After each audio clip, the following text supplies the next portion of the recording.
9 people who will give us their views about Asian studies and the future of Asia. So let's quickly start. We have 2 questions in front of us, or actually 3. The first is there an Asian century, and should we be afraid or be part of it? The second question is, are Orientalism and Asian studies a thing of the past? And of course, Orientalism and Asian studies are 2 quite separate things, so it will be interesting to hear what our panel has to say about it.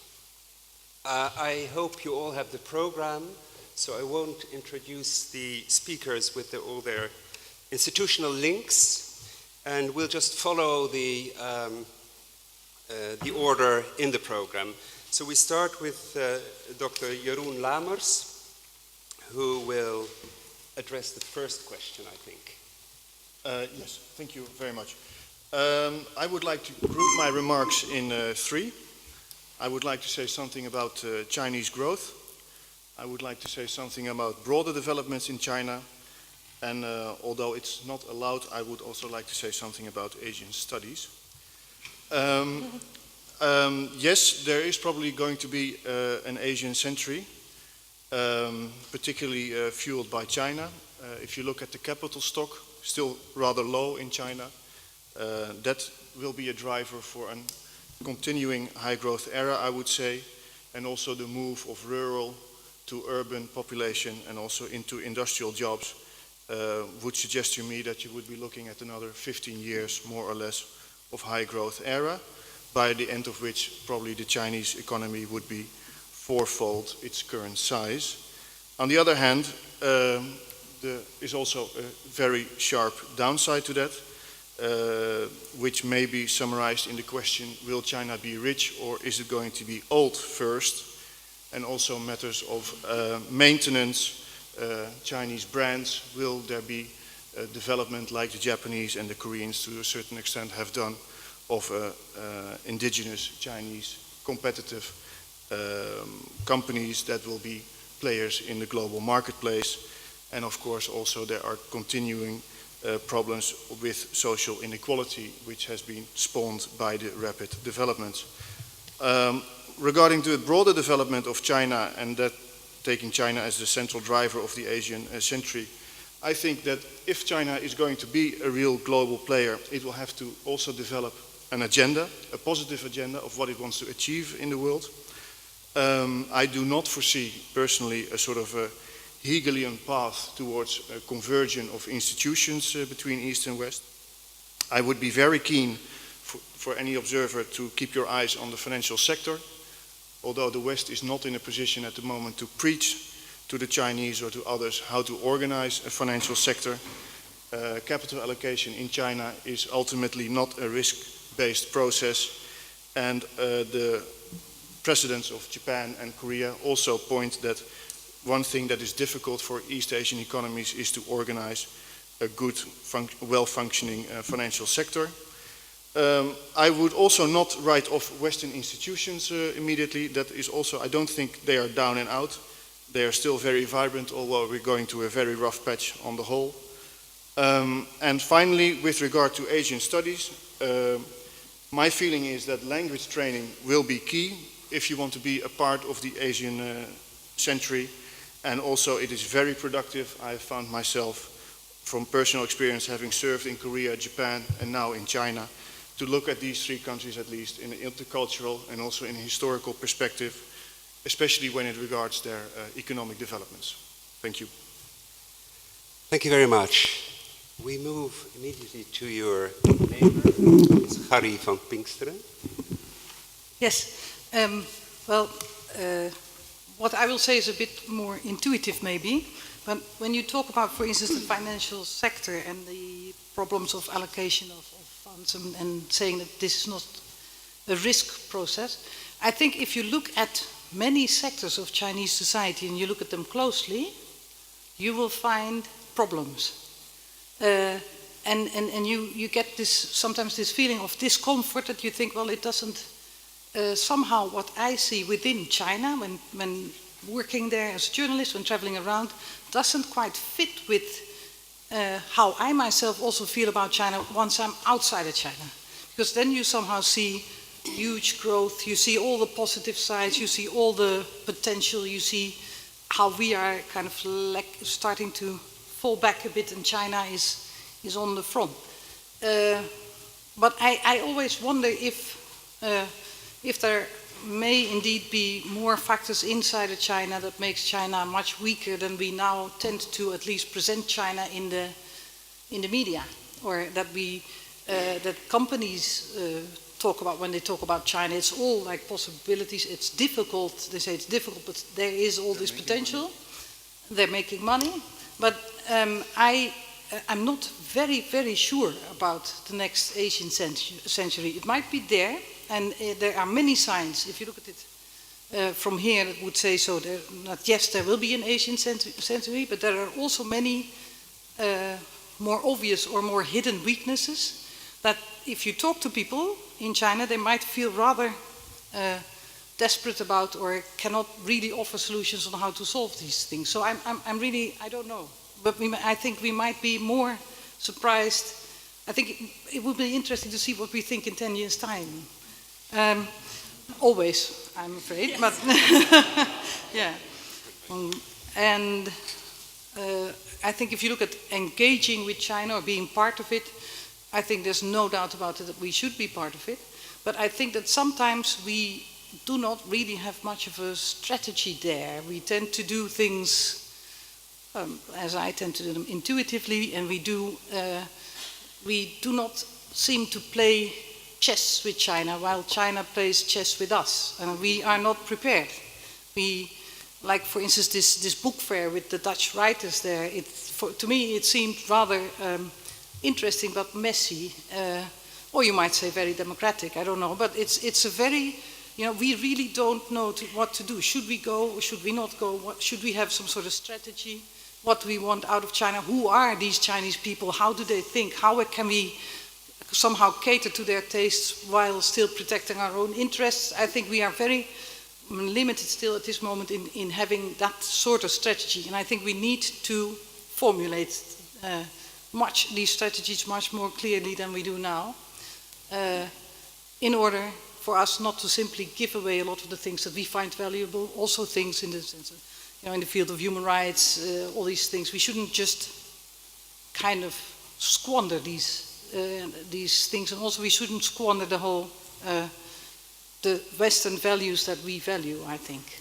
Agreeing in this sense with Bolkestein, to my own surprise. Those are my remarks for the moment. Thank you very much. Next on the list is Philippe Pécan. Thank you, Willem. Well, yeah, I will answer the question about Orientalism. I mean, try to answer, and Asian studies. I thought maybe I should try to draw from my own experience in case of Cambodia.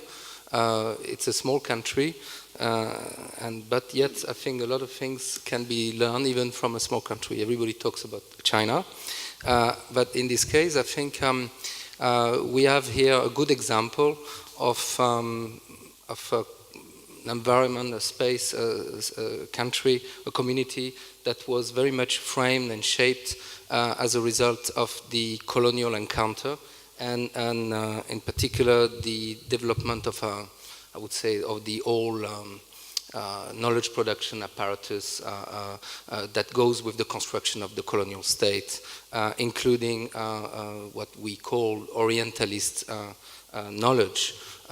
In the case of Cambodia, and they are, Angkor, the site of Angkor is in Cambodia.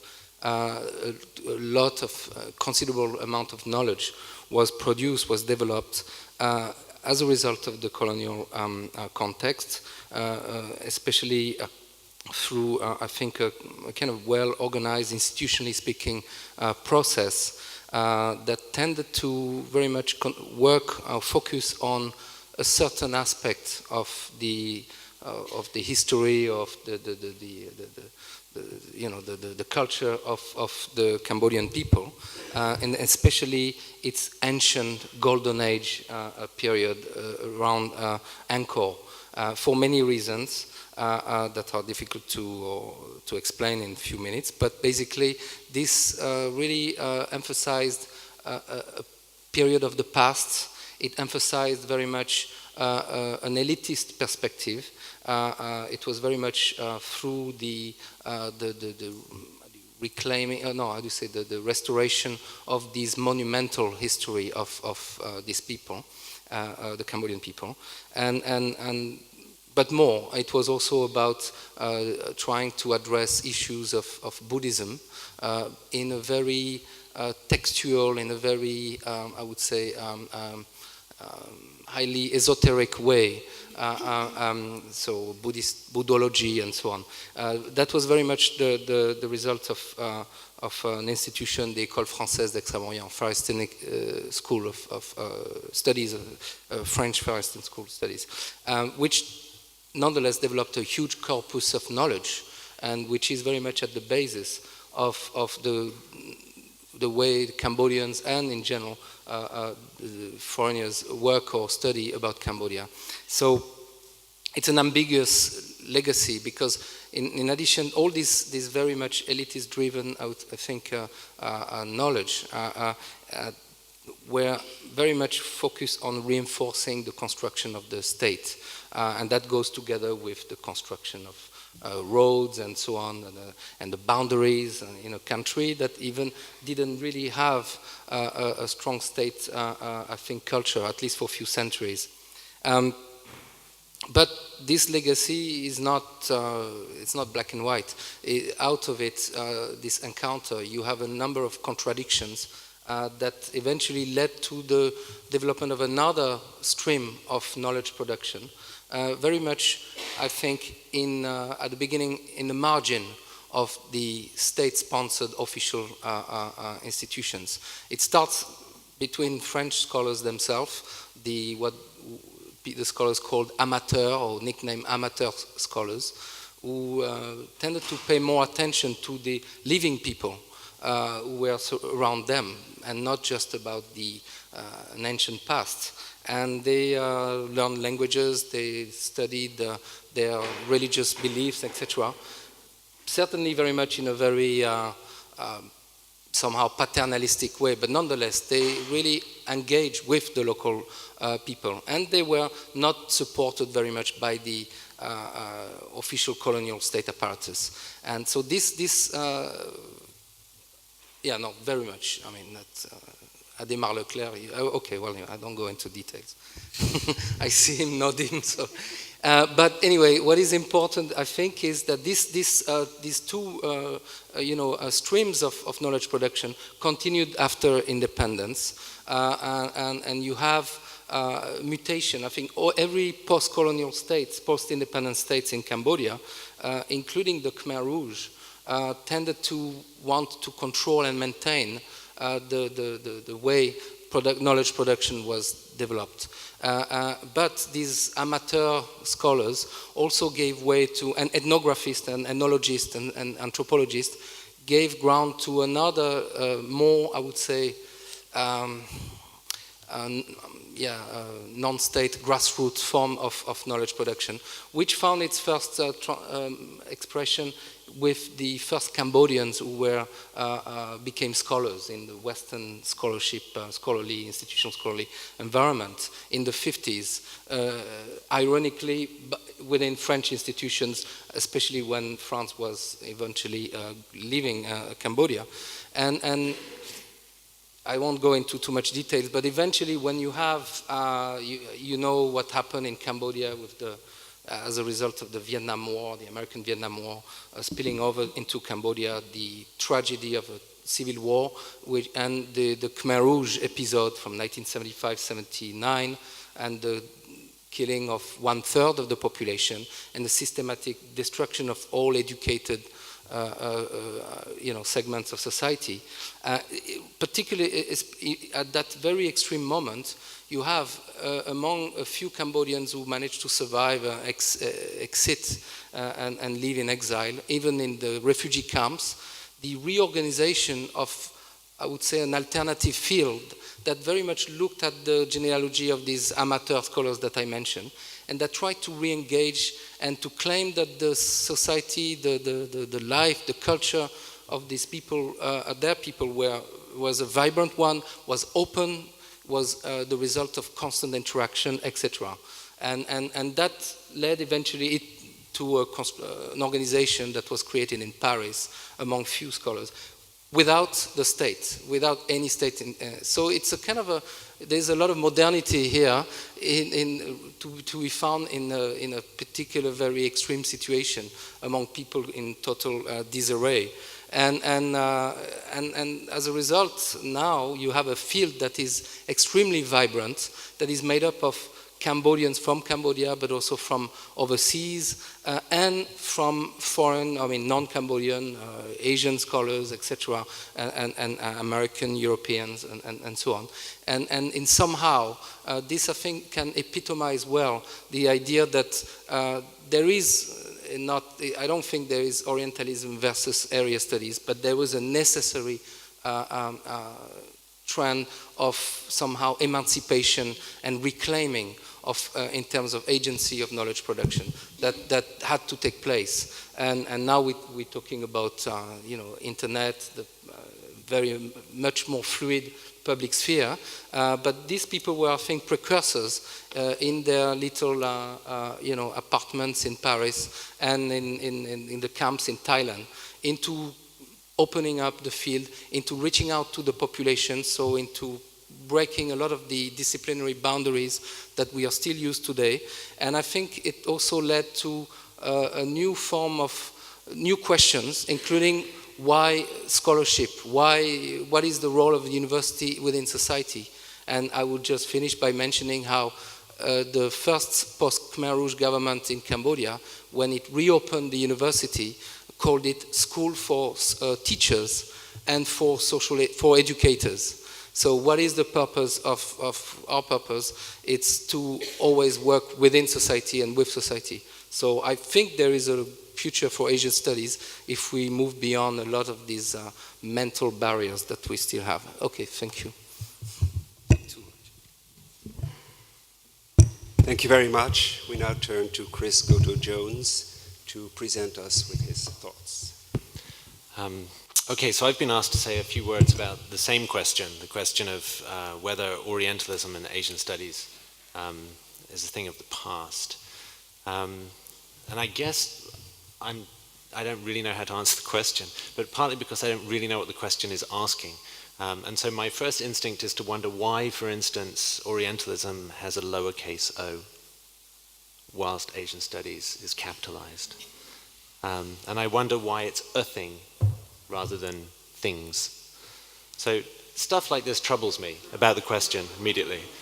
And I'm not quite sure how to proceed. So what I'm going to say is no, I think is my short answer.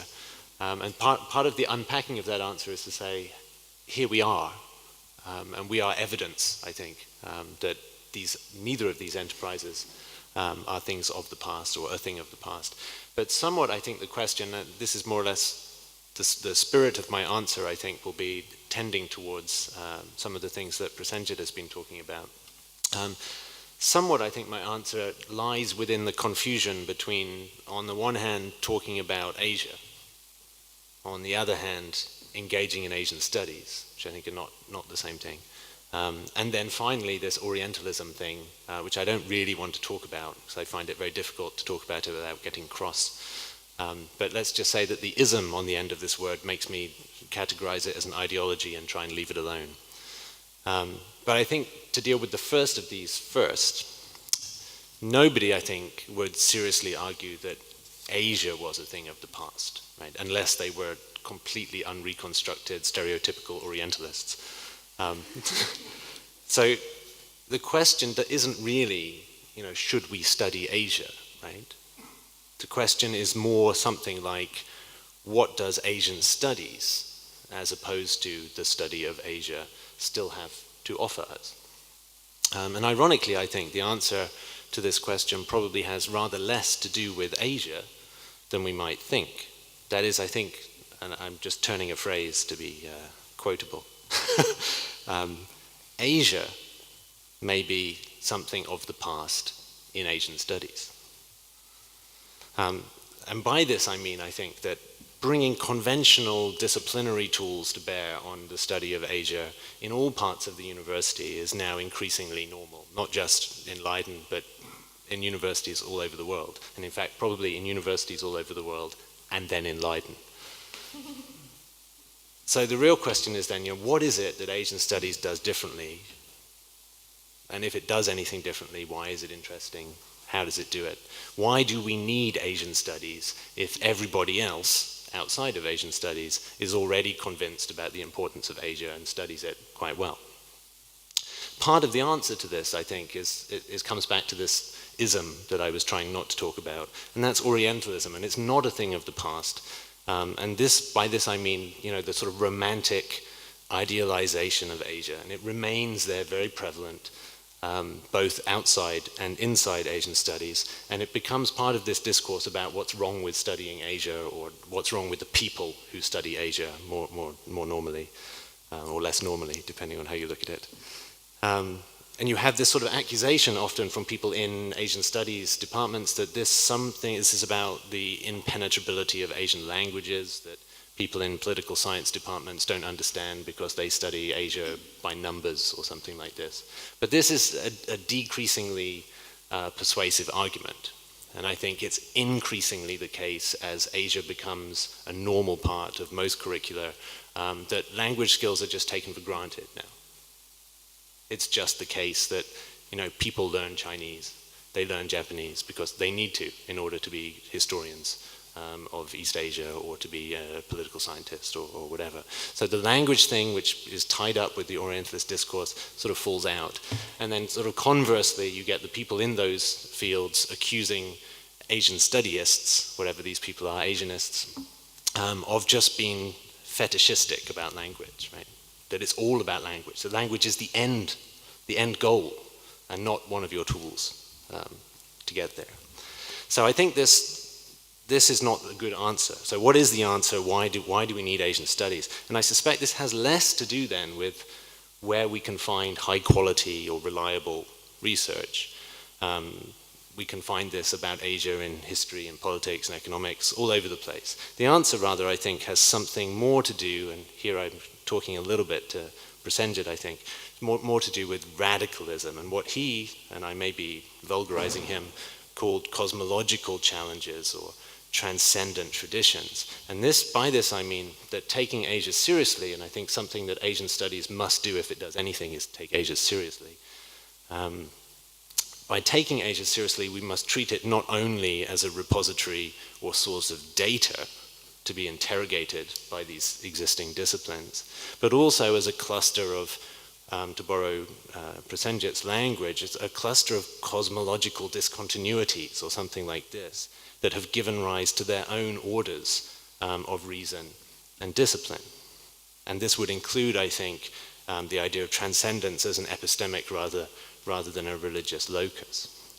So there's a growing body of work in Asian studies that seeks to apply this body of theory, which is emerging from within Asia, body of theory and method, to the study of Asia itself. And this, I think, is a kind of present. When you ask, is Asian studies a thing of the past? No, that's sort of what it looks like in various places in the present. But it's a halfway house. And it's muddled into this other question, another political, ideological question of whether Asia should be for the Asians, whatever this means.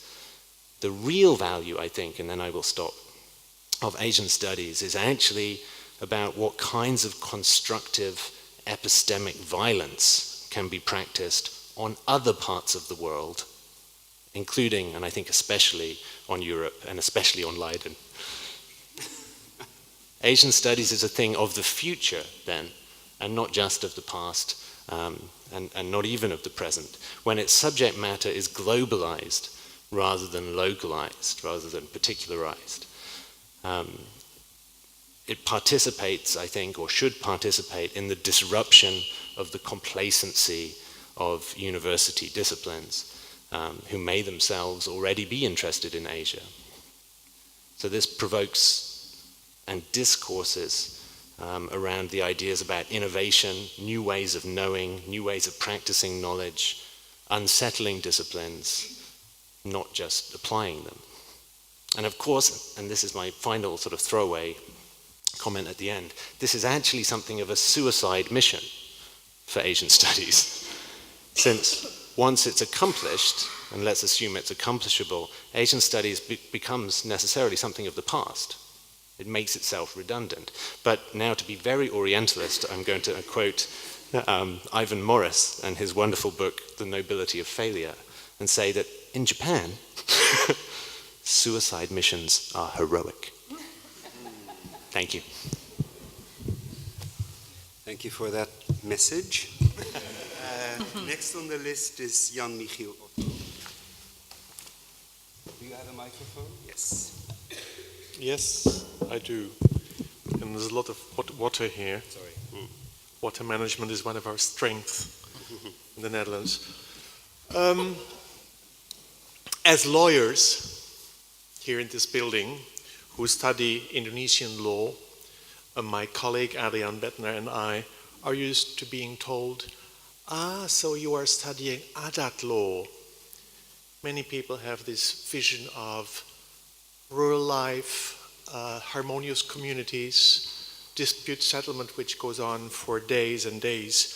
And the very fact that Indonesia has a criminal code and a civil code and a commercial code and a constitution and a constitutional court and hundreds of other modern courts who have dealt with hundreds of thousands of cases, all those civil servants who are there to oversee the enforcement of building regulations in towns or banking regulations in which they sometimes fail, which caused an Asian monetary crisis of 1997. But anyway, all of this seems to be less interesting to the average Dutch academic, whether an Asianist or a lawyer in this building, than adat law. Now there has been a change. Since about a decade, my colleague and I are used to be told, Indonesia has now introduced the Sharia. People are being caned in Aceh, and we thought that Indonesia used to have a soft form of Islam, but now it seems that the hard Sharia is taking over Indonesia. If Orientalism is about Western intellectuals or opinion leaders voicing simplified, one-sided opinions about the East, the problem is perhaps not whether it is in Asian studies, but whether Asian studies has the energy and the capability to counter and defeat such opinions. The dozens of Indonesian jurists who have come to Leiden over the years to gain legal knowledge have not come here to study the adat law books of Van Vollenhoven, the Bapak Hukum Adat, but rather to update their capabilities of dealing with Indonesia's modern public and private law, and yes, to find their way in international trade and international politics, make money and compete with each other and compete with us, with Western firms and states. When until recently Chinese culture was suppressed in Indonesia, now Indonesians send their children to Chinese schools, yes, to compete internationally. Should we then be afraid of Asia's modernity? Of course not. They compete, we compete. And that's all right as long as all stick to some basic rules of the game. International and national laws have served these purposes with all of their limitations. Now, Asia's legal systems are very interesting. Both their formation and their functioning reflect both Asian modernities and traditions. And we here in Leiden cannot but study both as they coexist within these legal systems. They are mixed and often merged. Asia's legal systems have many faces. Corruption is one part of the story, in particular judicial corruption. Legal empowerment is another living reality, to mention only two. We are lucky in a way in Leiden that we have seen in recent decades major changes with the return of law in China under Deng Xiaoping. Major changes with the return of a rule of law in Indonesia after Suharto. In both countries, interestingly, environmental legal NGOs have been among the first to find ways to attack brutal exploitation of natural resources and authoritarianism. We've seen how the Asian Development Bank, since the late 1980s, has made legal reform one of its priorities in promoting economic development in Asia. Interventions from the Netherlands and other Western countries are sometimes helpful in the process. At the same time, I think that the independence and the activism of the Indian Supreme Court is perhaps more of an inspiration for the whole developing world. Therefore, today, Van Vollenhoven's perhaps Orientalist heritage, the study of Indonesian adat law, has been turned into a comparative study of law, governance, and development. Anyone who would search for what is Asian about law would immediately start to distinguish between various regions, south, southeast, east, and then within those regions, and of course compare with Africa, with Latin America, with the Middle East, and yes, with the West. What we have kept from the intellectual tradition of Van Vollenhoven is a focus on land tenure, the role of law in land tenure and the management of natural resources. Depending on the particular place and topic, customary law and Sharia still manifest themselves as major chunks of legal systems in Asia.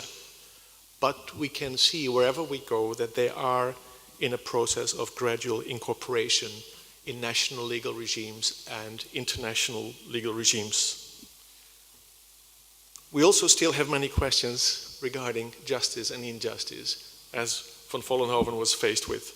And presently, more than ever, we collaborate with our Asian colleagues to analyze both the laws and the social legal realities, and to try to find answers and explanations of what they conceive as pressing problems.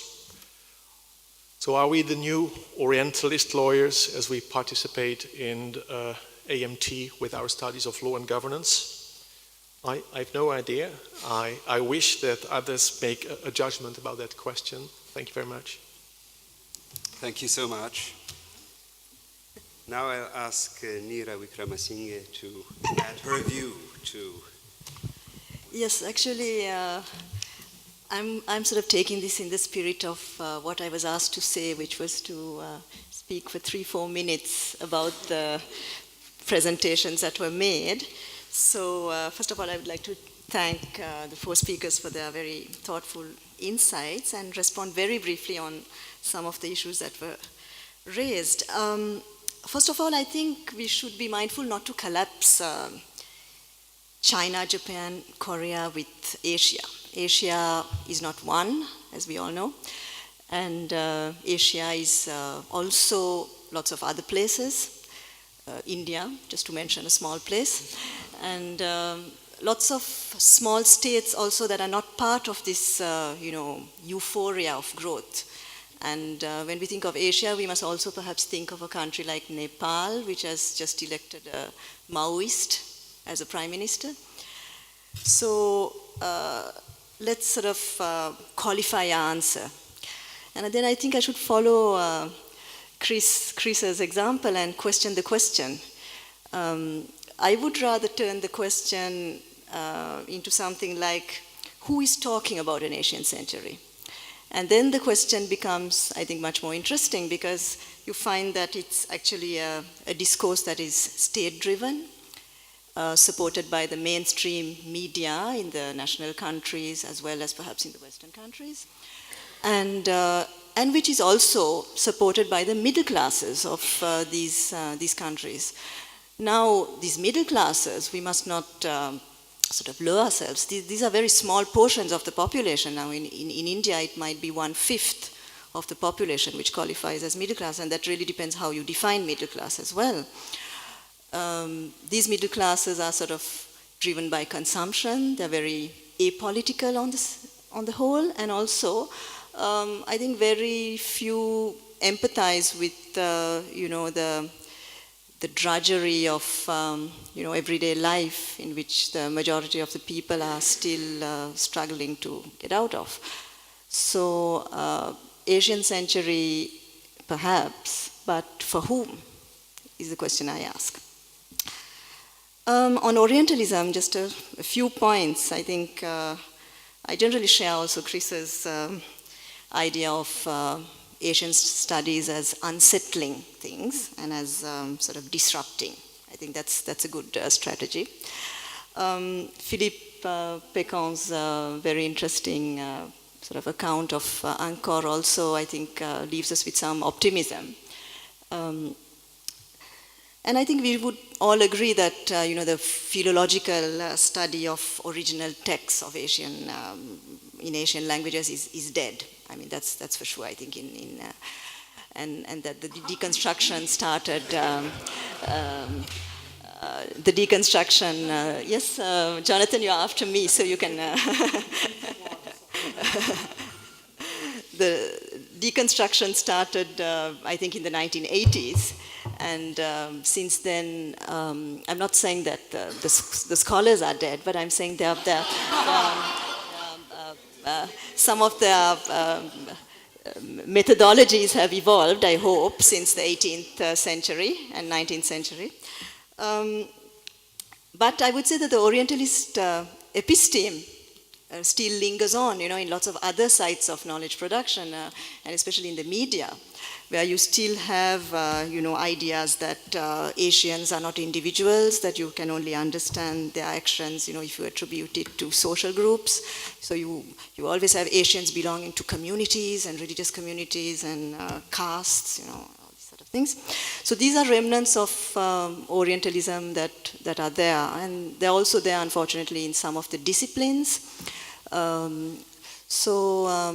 Yeah, I think really the task for Asian studies is to unsettle and to challenge, to sort of insinuate ourselves into these fields, and to sort of help to refashion some of these ideas so that people have a more complex, nuanced, and probably a differentiated idea of what constitutes Asia. Okay, stop here. Thank you very much. I think you will have a response later on, but first we go to Patricia Speyer. Okay, thank you, Willem, and thank all of you previous speakers. I guess I should speak into this, if I can get it through the floodwaters. I actually also saw my task here. I mean, I took it.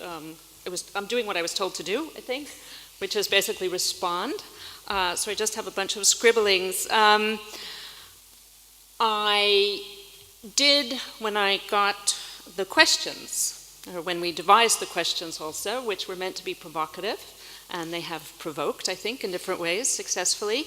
I did raise an eyebrow, or perhaps, all the eyebrows I have, because I would agree also with Neera that the notion of, or the soundbite actually, of an Asian century is that. It's a media soundbite, and it's deployed in all kinds of ways, and it's already suffering from kind of representational overload. When you see Asia century, I venture you see China, and should we be scared of it? And I think Neera and Chris and Philippe, in a different way, did a good way of sort of complicating that and nuancing that and saying, the other century, I thought, well, what kind of other centuries have we had? And the other one that came to mind for me is the 20th century is the American century, right? At least where I come from, that's where it's called. For better, probably for worse. But what's interesting about that is that I think if you think of the American century, one thinks of a much more close conjuncture of economic capital, of cultural capital, of political capital. And I think if you were, and I'm not saying one should, but if you were to take the formulation, the soundbite Asia century seriously, then already several differences appear, which is to say that, okay, Asia, read China perhaps, but nonetheless, it's still Asia. It's not the Chinese century. So that's already interesting. I mean, it is kind of identifying a certain shift, right? Besides the soundbite dimensions to it. I also think, if one takes it seriously, then it's possible to suggest that the different temporalities, or that there's much more a kind of prizing apart at the moment of economic capital, of cultural capital, that these are subject to different temporalities. I mean, you know, Leiden itself, a former rector, said we should be Harvard on the Rhine, right? Who's coming to Leiden? Various people. Who's going to Harvard? Other people who will still, 10 years down the line, still be going to Harvard, right? A lot of American universities, we're not doing it here yet, a lot of them are starting campuses in all kinds of places, right? NYU, where I've spent recently a bunch of time, is setting one up in Shanghai. They set one up in Abu Dhabi. What was the problem there? They got a bunch of students. They started giving courses. The students were not getting good grades. They abolished grades. Now, how are you going to, no, this is interesting, right? I mean, how are you going to establish credibility? So there's a disjuncture of all these temporalities that I think is important if one even wants to take Asian century seriously. I think I've said enough about that one. I want to say just something small about Orientalism. I think Orientalism is predicated on distance, and I think the kind of different tradition that Philippe was talking about and knows a lot about is not predicated on that distance. And I think the conditions in which we now are living, Orientalism is not going to disappear. All of us know, and you know, it's around, it's alive and well in a lot of places. But I do think what Orientalism is will begin to disperse across different kinds of, let's call them cultural knowledge formations at the moment, and will become different kinds of things. And it will have to be, because we live in a world where that kind of distance is no longer present in the same way or possible in the same way. So that was probably too long, so I didn't do exactly what I was supposed to do, but I tried. Thank you very much. Now we turn to Jonathan Silk.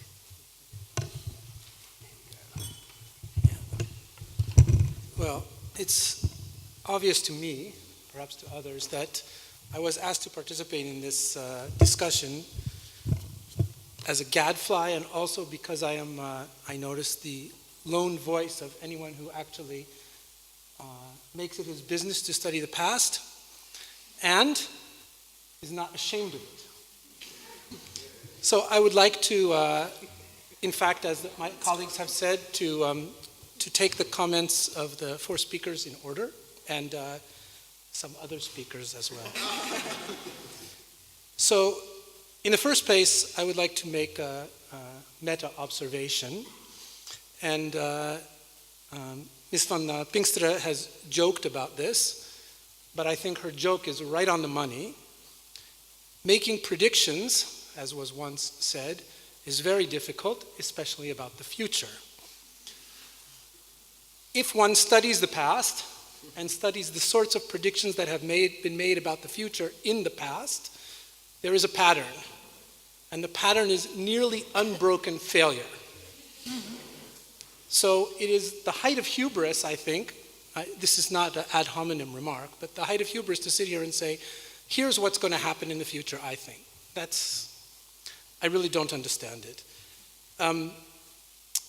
One of the main reasons, I think, this is not directed at the comments of my colleagues, but rather more generally, is that most predictions, virtually all predictions by per definitionem of the future, ignore the possibility of innovation. The world will continue as we have known it. But what do we know? No. Things change. Things innovate.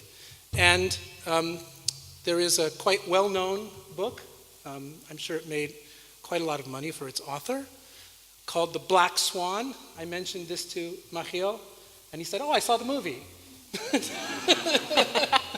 Different Black Swan. And what is the idea? That we think we know how things are going to go, and we discount the idea that we know also that unexpected things will happen. So, that said, what can we say? Well, one of the things I think we can say, speaking just narrowly about China, is that nothing much has changed in China.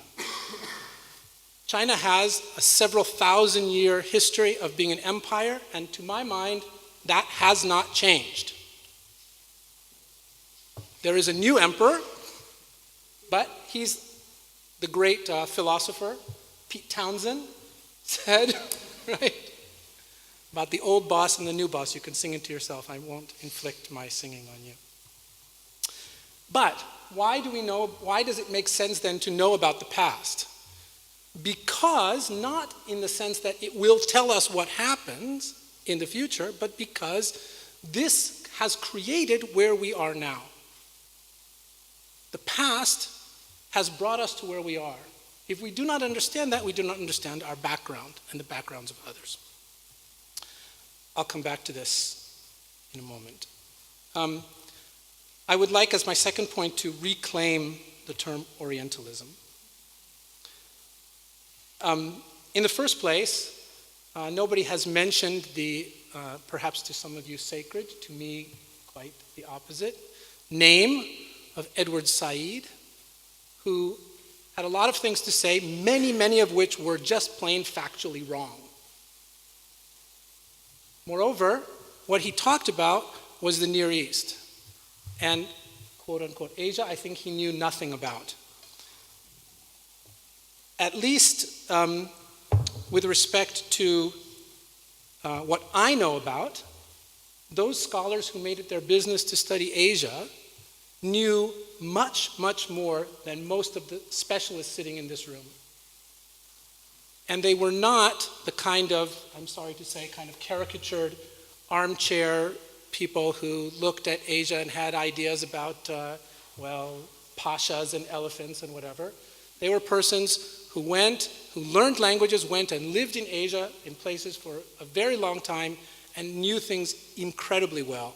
So I think that in this respect, in the past and in the present, Chris's unreconstructed Orientalist is a fiction. That is not true. And Asia was not ever, for such persons, Orientalists, a thing of the past. It was a thing of their present. I think Chris is also a bit too positive about the recognition of the role of language, and since I'm already probably in about as much hot water as I can get in, it won't hurt to go forward and say, if you look around this university, there are scholars who say they study Indonesia, and their research language is Dutch. That's all I want to say about that. You know who I'm talking about. No, you know the names. That said, I completely agree with the idea about suicide missions. Maybe I'm on one right now. But in fact, that's exactly what we should be doing, because history. We should be, I agree. That part of it I completely agree about. I made my point about simplistic, I have a couple of things to say about Neera's comments. But the first one is that I disagree with what you said about China and India. Not because I don't like India, but because it seems to me to perpetuate a problem which everybody so far seems to have let slip under the radar, which is that we are thinking and talking about nation states. But if we step back just 1 second, we realize that what is China? China is, for example, among other things, a conglomeration of persons who speak mutually incomprehensible languages. That's important. That's interesting. Moreover, looking at other regions, there are persons who belong to different nation states who share a language, who share a historical background, a culture, religious traditions, and so forth. And I think that it's a serious danger to what we do not to make a conscious recognition of that. Finally, the last point, can you predict it? I think that the slander against philology is the same as the slander against Orientalism. If you read something, anything, the newspaper, in a critical way, that's philology. And you are certainly free. I'm sorry, this is more ad hominem than I intended it to be when I thought about it. But if we want to say, well, I don't care if what I read is what is written there. In other words, I don't care if I make it my job to seek the intention of the author. Certainly, everyone is free to do that. You can do whatever you want, but I think that as a starting point, at least, well, it would take a long, elaborate time to defend this, but nevertheless, I think it's a defensible idea that there is intended meaning, and I'm a positive in that sense, and that we should seek it. And it doesn't mean there is unique meaning and only one meaning, but it does mean that it's not a free-for-all, and that is philology. And in that sense, I hope we are all philologists. Thank you very much. Let's all agree to hold off on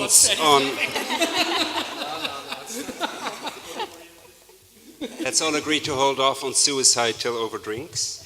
We now turn to the last but not least speaker on the list, Daniela Stockmann.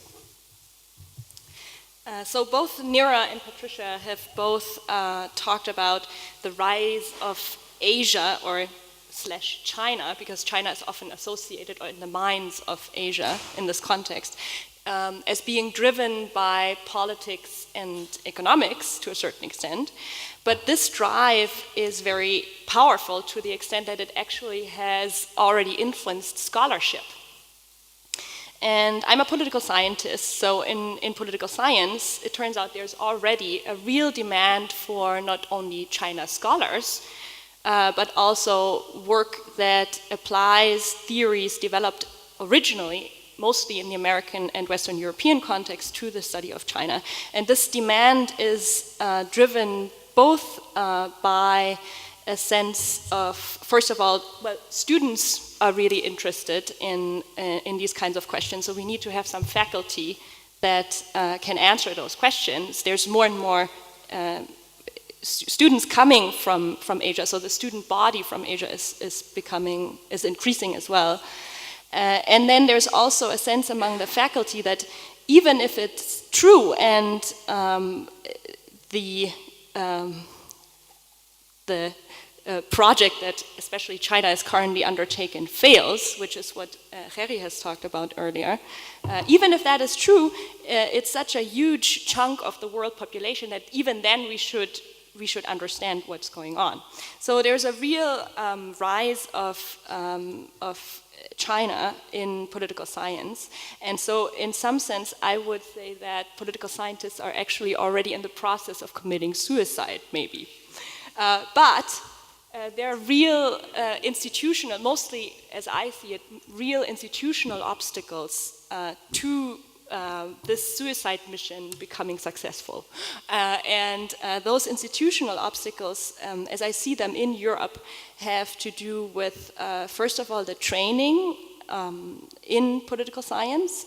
So in most European universities, PhD students are not required to take an exam that would incorporate a reading list from major works that are not related to their dissertation. And I happen to study in the US. I'm German originally, but I studied in the United States, where you have to take such a preliminary exam. And it was, for me, as someone interested in China, it was really interesting to read these other important works on different countries all over the world. And it helped me to link these kinds of studies to the study of China. And what I often discover here is that PhD students, because they're not required to make these theoretical links, they have trouble to understand how, for example, my work relates to their own research interests. And this if this is happening at the PhD level, it is even more so happening at the scholarly level. Another institutional boundary that I think is related to what Jonathan was just talking about history, is the fact that Asian studies tends to be located in a separate institution in Europe. And these institutions have have been developed in part because these countries, and I'm thinking here, for example, about the School of Oriental and African Studies in the UK. So the UK has built this institution because it was it colonialized outside of the UK, and it needed to learn about the countries it was colonizing. So these institutions, although they are trying to detach themselves from their past, the fact that they are kept separately from other institutions makes it difficult to have a real conversation between area studies and the broader disciplines. And another obstacle that may have less to do with institutions, but more with stereotypes and prejudice, is that I see Asian scholars underrepresented in the field, and they do need a voice. One of the reasons, I don't think it is, this kind of discrimination is happening on purpose, but I do believe it often happens simply because if you are applying for jobs, you're required to play a certain game, and outsiders, no matter whether you're Asian or not, often have trouble to play the game. So in that sense, I do believe we face a lot of obstacles, and we probably won't, in the end, accomplish our mission, the suicide mission. Thank you. Thank you very much. We're running a bit late, but I would like to give the opportunity to Jeroen, Harry, and Chris to respond very briefly, maybe one comment to the comments they have received. And then the floor is to all of you, because we'd love to hear your ideas about the future of Asian studies. Who would like to say something?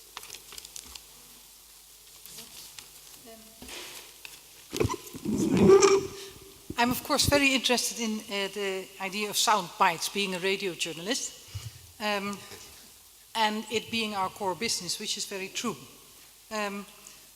I find it interesting that if you look at the journalists working in China, who I find have an authoritative voice at the moment, they're all people who've been there for about 20 years.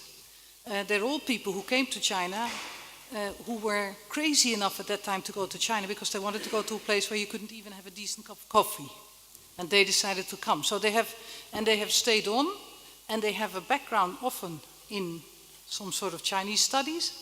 And they can indeed, they are the ones that can say, well, beneath all the fashions that somehow go over China, saying that China is going to be the next place to be, or saying that China is such a horrible place where all people are killed when they say something about human rights, all these stereotypes, they are in a position to kind of somehow give some sort of nuance to all these ideas and put it indeed in a historical perspective, which I think is an important thing.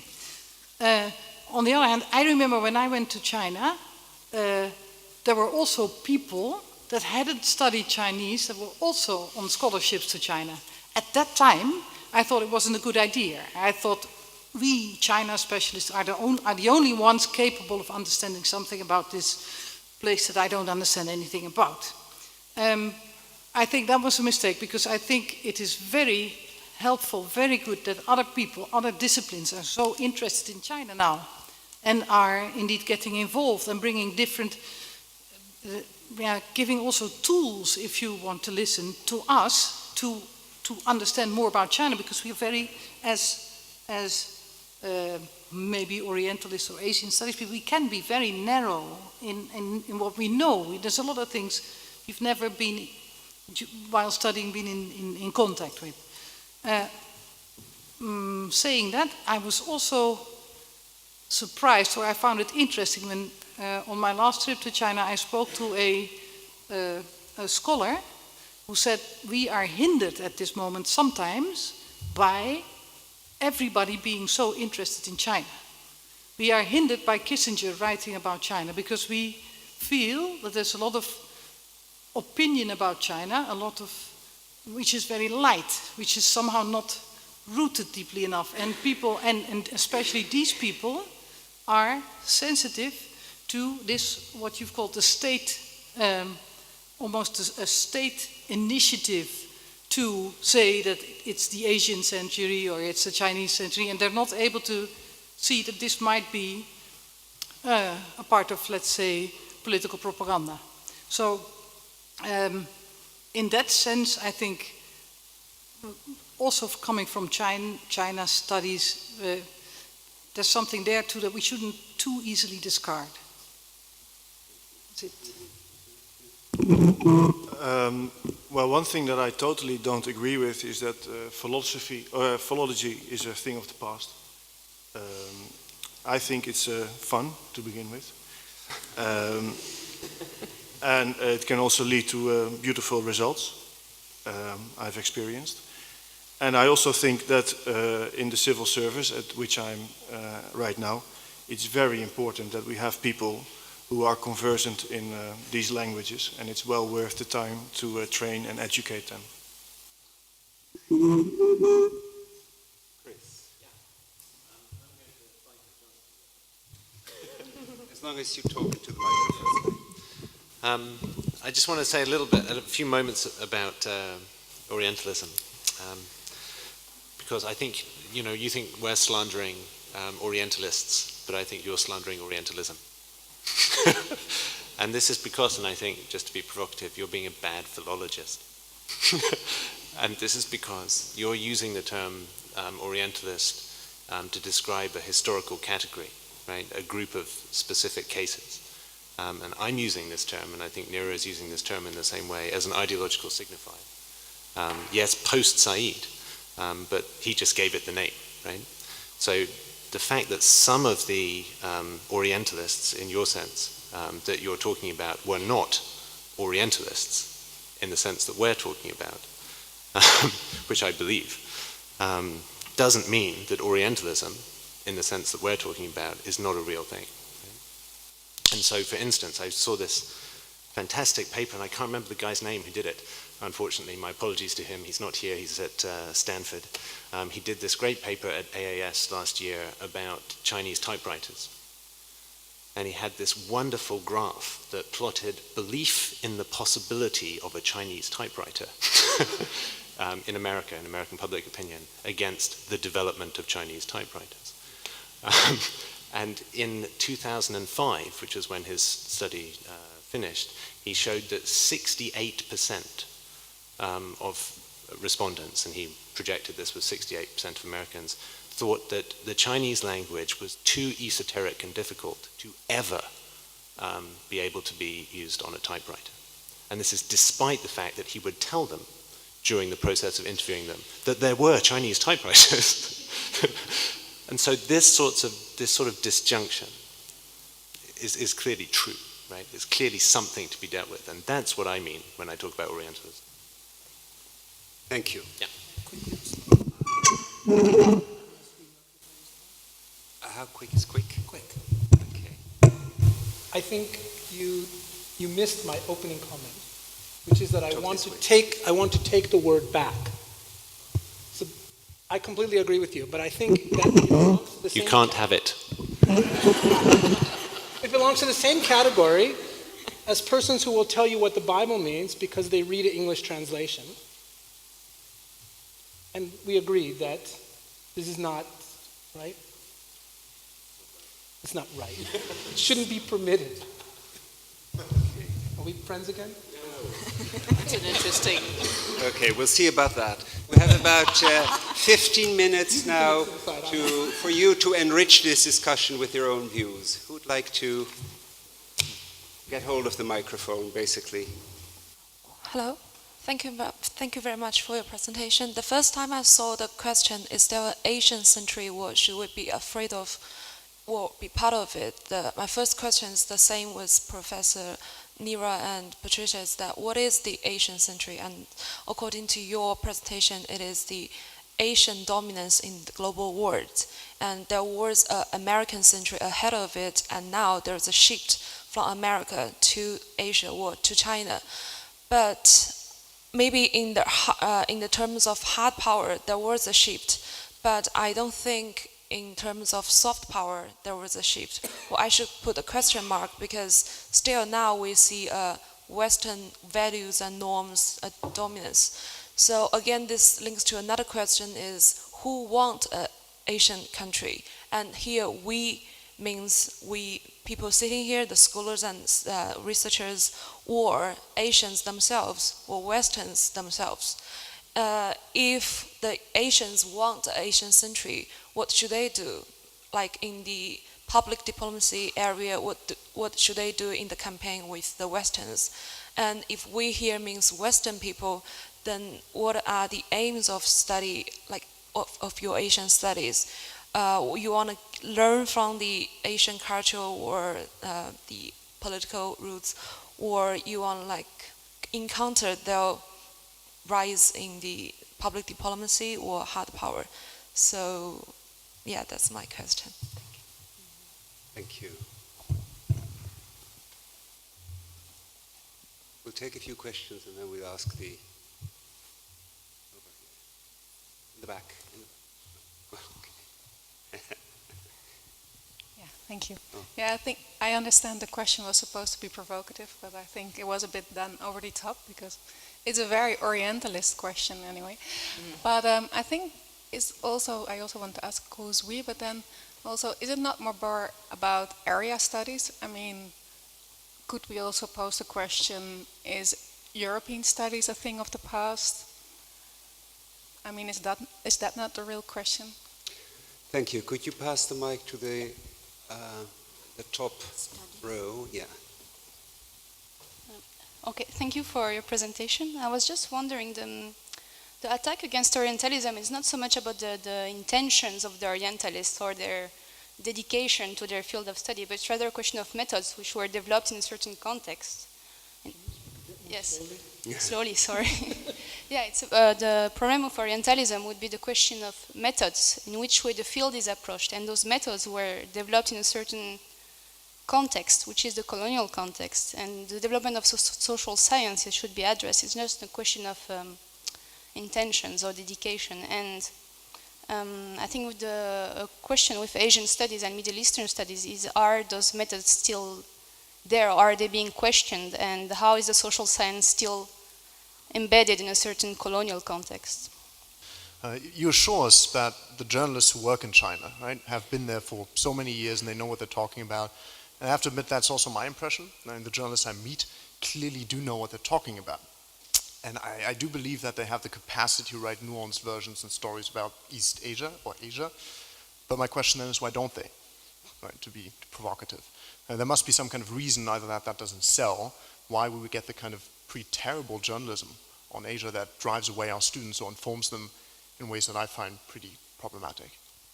Well, I'm a bit sorry to see that we are talking so much about Orientalism. I remember that some decades ago, the Center for Non-Western Studies was opened at Leiden University. We had a huge controversy. Finally, Edward Said was not allowed to speak. Bernard Lewis was. Then a few years later, Edward Said came to Leiden University. It was very, very pleasant, because there was hardly anybody present.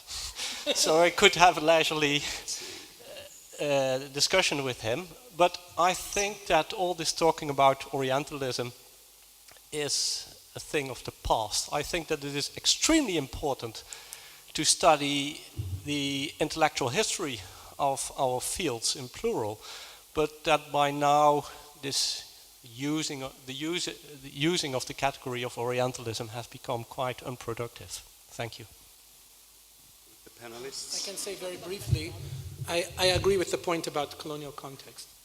I think that's true, but I think that this is far from unique to so-called Orientalism or whatever you want to call it. This is true for most things.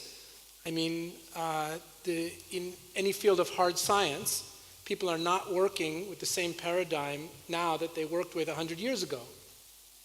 It doesn't mean they were bad scientists. Nira? Yeah, I mean, I can perhaps add to that. I mean, I totally agree with the point you made about the colonial context. I mean, the issue is really, as you said, an issue of methods and of whether we have,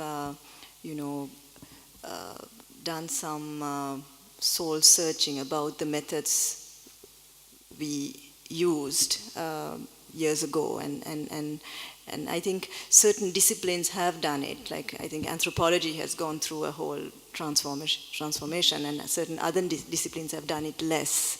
I mean, historians tend to remain sometimes, stuck in very positivist, empiricist type of methodologies, and don't sort of think in terms of, rethinking their really on what knowledge is really based. So yeah, I mean, I think the question you ask is, as Jonathan says, it relates to every single discipline, and that's something we should really think about.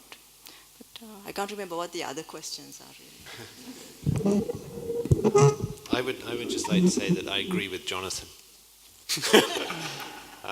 In particular about the colonial context, this is important, but also because it's not just about Asian studies, right? It's not just about Orientalism, and somewhat I think that's really what I was wanting to talk about instead of Orientalism, right? And why I kept saying I don't want to talk about it, because it's an ism, right? It's a different category of question. We're talking about this ideological issue, whereas Asian studies, I think, or somebody asked about area studies, and I think my answer would be the same about area studies as about Asian studies, that its mission, such as it is this kind of disruption of exactly those kinds of epistemic structures that you were talking about, things that were put in place and remain somewhat, or at least potentially offensive because of the way in which they were put in place. And that Asian studies, area studies in general, all types of professional academic pursuit should be problematizing and troubling these things, I think. And I think I should react to your question about journalists.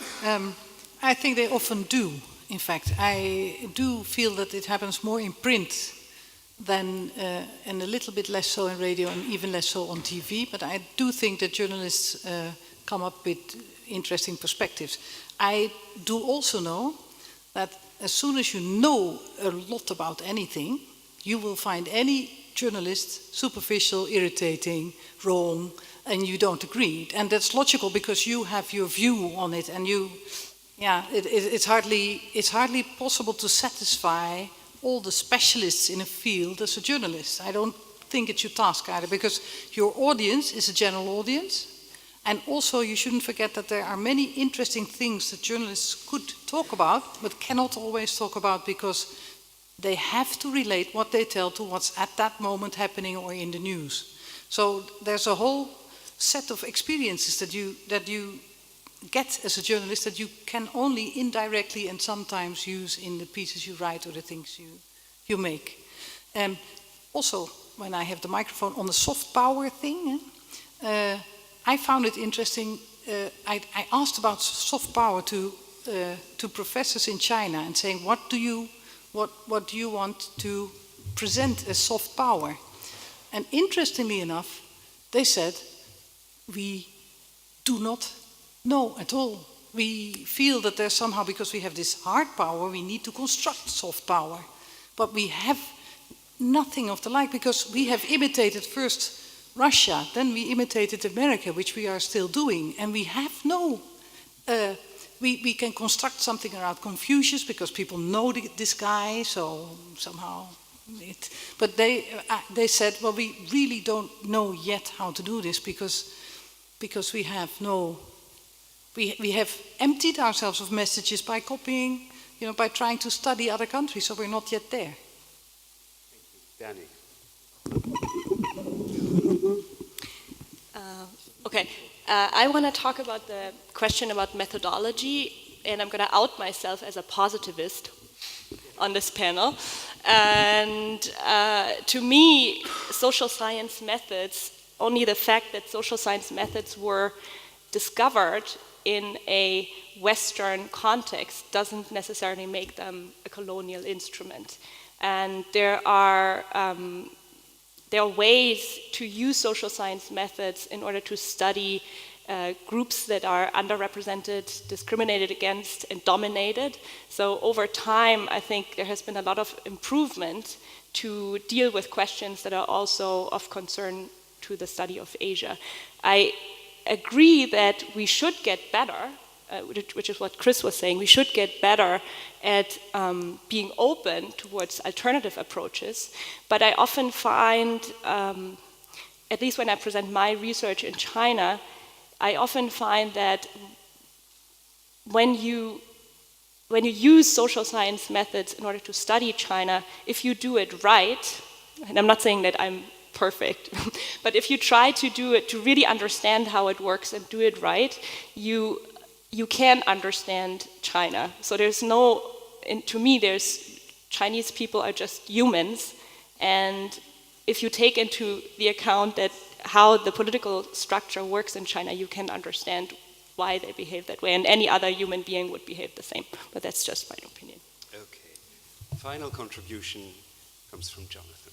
No, I simply wanted to say that I think a key about scholars of the past and of the present is that the right way, if you want to be positive about it, the right way to study anything is with empathy and respect wedded to a critical attitude. But critical attitude doesn't mean a superior attitude, doesn't mean criticizing, it just means being critical, but with empathy and with respect. Okay. I'd like to thank all panelists for their contribution, their very interesting presentations, and all of you for being here. I think this was a very useful roundtable, but I've been slightly disturbed by the fact that there has been an assumption that Asian studies is about people outside Asia studying Asians. And I think you could have a very interesting other roundtable talking about both old traditions and new developments within Asia, where Asians are starting to study other parts of Asia that are of interest to them. And I think if you talk about Asian studies, that should be included. Right, yeah. Okay, on to the drinks.